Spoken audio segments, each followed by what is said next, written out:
యేసుక్రీస్తు ప్రభు నిజమైన ద్రాక్షవల్లి. తండ్రి, పరలోకమున్న తండ్రి వ్యవసాయకుడు.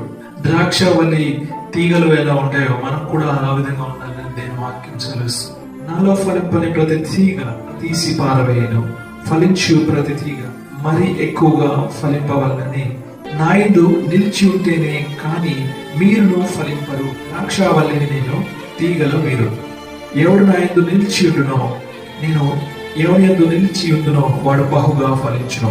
నాకు వేరుగా ఉండి మీరేమీ చేయలేరని దేవుని వాక్యం స్పష్టంగా తెలియజేస్తుంది. ఆ చెట్టు నీరు అందుతుందో ఆ నీరు అందరం బట్టి ఆ చెట్టు బ్రతుకుతుంది. అదేవిధంగా ప్రభువులో ఉంటేనే తప్ప ఫలించలేమని దేవుని వాక్యం తెలుస్తుంది. నేను ఎవరి యందు నిలిచి ఉందునో వాడు బహుగా ఫలించును అని దేవుని వాక్యం తెలుస్తుంది.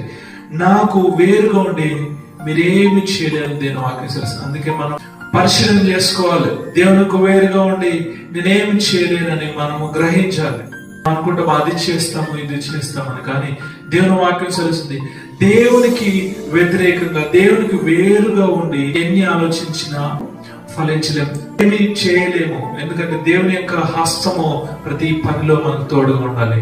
ఎప్పుడైతే నీరు ఆగిపోతుందో ఆ చెట్టు ఎండిపోతుంది. అదేవిధంగా దేవునితో ఉన్నటువంటి సంబంధము, సత్సంబంధం కలిగి జీవించకపోతే నీరు ఆగిపోయిన రీతిగా జీవితాలు దేవుని హస్తము, దేవుని యొక్క తోడు ఆగిపోతే దేవుని యొక్క సన్నిధి మనకు తోడుగా ఉండదు. దేవునికి వేరుగా ఉండి నీవేమి చేయలేవని దేవుని వాక్యం తెలుస్తుంది. ఇప్పుడు కూడా దేవునితో అంటుకట్టుబడి ఉండాలి, దేవునితో సంబంధం కలిగి ఉండాలి. దేవుని వాక్యము మన హృదయాల్లో నివసించాలి. మన హృదయాల్లో దేవుని వాక్యం చేత మనం నింపబడాలి. దేవుని వాక్యమే మన జీవితాలకి ఆధారము. ప్రైజ్ దేవునికి మహిమ కలుగునాక. నా ప్రియ దేవుని బిడ్డ, దేవుని కుమారుడా, నీతో దేవుడు సూటిగా మాట్లాడుతాడు. దేవునికి వేరుగా ఉండి నీవేమీ చేయలేవని దేవుని వాక్యం తెలుస్తుంది. నువ్వు అనుకోవచ్చు నేను అది చేస్తాను ఇది చేస్తాను, కానీ దేవుని వాక్యం తెలుస్తుంది ఏమిటంటే నీవు ఆయనకు వేరుగా ఉండి ఏది ఆలోచించినా, ఏది తలంచినా, ఏది నువ్వు తలపెట్టినా సరే దాంట్లో విజయం సాధించలేము. కానీ దేవుడు నీకు తోడుగా ఉండినప్పుడు, దేవుడు నీ కార్యాలకు నీ పనులకు తోడుగా ఉన్నప్పుడు, నువ్వు తలపెట్టిన ప్రతి కార్యంలో దేవుని హస్తం ఉండడం ద్వారా నీకు విజయం దొరుకుతుందని దేవుని వాక్యం తెలుస్తుంది.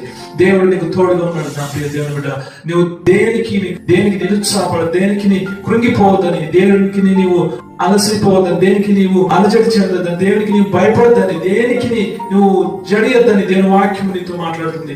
దేనికి నువ్వు భయపడద్దని దేవుని వాక్యం తెలుస్తుంది. ఎప్పుడైతే దేవుడు నీకు తోడుగా ఉంటాడో, దేవునికి నీవు ఎప్పుడైతే నువ్వు సంబంధం కలిగి నువ్వు జీవిస్తావో, దేవుడితో ఆ సంబంధం ఎప్పుడైతే నీకు ఉంటుందో ఆయన హస్తం నీకు తోడుగా ఉంటుంది. అప్పుడు నువ్వు ఫలిస్తావు అని దేవుని వాక్యం